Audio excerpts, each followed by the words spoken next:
like, where was all this smoke for Grace for Dr. Cheyenne Bryan? Because y'all rode her hard as hell last week. And so, but now for Jasmin Brown, and I actually got grace for Jasmin Brown because I'll save it, let you guys go. But I just want to point out the difference between how y'all talking about Jasmin Brown versus how y'all talking about Dr. Cheyenne Bryan and her choices. Is it Dr. Jasmin Brown? Is it Dr. Jasmin Brown? That she made. It's still an individual person. Is she purporting herself as a professional speaking on issues? She's a content creator who does the purpose of creating content to influence other people's decisions, as well as a comedian, as well as, so she has a lot of stuff going on for her. No, she's a boss bitch. That's why they hate her. She's a boss bitch. That's why they hate her. Y'all can't say that we shouldn't, you know what I'm saying? Y'all rode hard, Dr. Cheyenne Bryan, but you don't want to ride hard on Jasmin. And I support that because you know what? Sometimes you can't be hard all the time. I'm just showing the difference. You know what I'm saying? Jasmin is not putting herself as an expert. Did you go first? Yeah, because if she's talking, I didn't go first. If I spoke and you're saying we did it, and if Jay and Delva didn't speak, you're talking about me by reduction. I'm talking about y'all as a whole for Dr. Cheyenne Bryan. I said specifically Dr. Cheyenne Bryan. So see, right? I let you know what I mean. Y'all see what's happening. I don't even gotta say nothing, right? Because as soon as, oh my God, he's about to be right. You know what I'm saying? Because I want to clarify. But no, go ahead, man. I'm gonna let you have it, SNL. You know, that's some bullshit. Go ahead, Devin. No, I mean, you know, I still say, well, you know, that she put in a lot of work. You know, you know, he told her, listen, I'm not going to ever commit to you, but I want to, you know, I want you to be my 8th baby mama. So she was like, okay, cool. There's some things that come with that. But you know what? She is doing the work, and if she is being a mother to all of those children, you know what? We're gonna get her a spa day. We're gonna help her out. You know, we're gonna get her a nap and let her take a day off here and there. But she's not going anywhere. She finds more value in being the mother to all those kids and being a part of Cam Newton's life, because nobody's putting a gun in her head. She could leave, and to Nick's point, as soon as she leaves, okay, we'll talk about that. She was so tired that she left. But she's not tired enough to the degree that she is. So, you know. I just want to make one clarification. This is just for clarification. Dr. Cheyenne Bryan versus comedian Jasmin Brown. Go ahead, Jay, because we're supposed to hold them to the same account because they're the same person. Go ahead, Jay. I'm sorry. You know, what I'm looking at is a lot of women who hated her decision. And because they've been secretly hating, or not so secretly hating on her decision, they now thought they saw a wind shift, right? A course correction.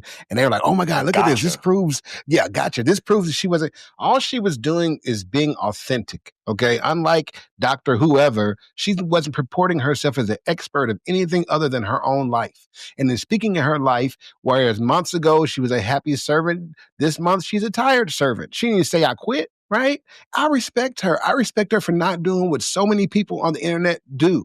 And that is to give you this glossed over, stylized version of life that's unrealistic, whether they're talking about marriages or friendships or how to make $1 million or start a business or whatever. People are always selling these ideas of things without really telling you the downsides. So, Jasmin, I'm here for it, girl. You go and do your thing, Miss Brown. Okay, you keep it real. If you tired, say you tired, and then get yourself up next morning and get back to it. And this is a thing that is unsaid. Like, y'all say y'all want a man to be honest, right? And y'all pretend like y'all would be open to certain things if he was.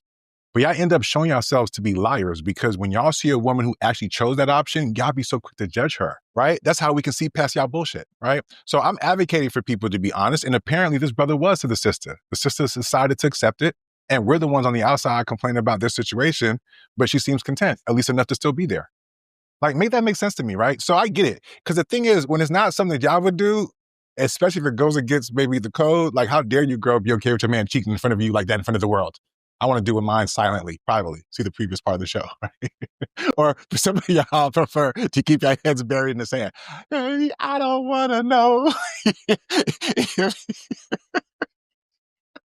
But listen, man, any more thoughts on this one? Because I was like, I got to wrap this one up. So let me go ahead and put my thoughts out there. I'm sorry. And you sure you didn't go already? Because I felt like you No, did. I did not. As a matter of fact, I did not. Jay went twice. But I understand sometimes pressure looks like confusion for you. So it's all good. Oh, yeah. But no, I'm just kidding. We're going to run it back and watch what happened. Go ahead. Finish him. He was being emotionally available. That's what happened. That's what happens. So look, so Jasmin Brown. So I just want to point out for like in general, she stated before she got with Cam about she had this whole conversation about where women were doing it wrong. And she had this whole conversation pieces, think tanks of how she was going to do it right, the right way, and what women was doing so wrong and how they can get a man like Cam. She literally had whole conversations pertaining to those particular topics. So then when she got Cam and she got pregnant, and then she clowned a whole lot of women before she got pregnant by Cam. When she got pregnant by Cam, her story changed just a little bit. And now it was like, yeah, I'm pregnant, but you know what? It don't matter because at least I'm pregnant with $1 million baby. So one, she did act like she was the subject matter expertise on shitting on other women as it pertains to how you can get your man, keep your man. And now I got a $1 million baby. Two, she said she's a joyful servant. I actually like the fact that she was a joyful servant because what she did was present herself as this is the perfect woman. This is the perfect woman role that we need to play. And this is how you keep your man happy. I love that. And you know what happened? She ended up being overwhelmed. Because when we play a certain role and present a certain way, it's not always cookies and creams in the background. It's not always silver and gold in the background while we're presenting a certain way. So I appreciate the fact that she's telling her story that I'm exhausted. I did too much. I took on too much because she tried to portray this perfect role of this perfect woman that she was trying to tell everybody else, this is how they should be. This is what they need to do. This is how they can keep their man. And she keeping them. You know why? Because she playing her place. You know what I'm saying? He said, I want a womb warmer. I want an incubator.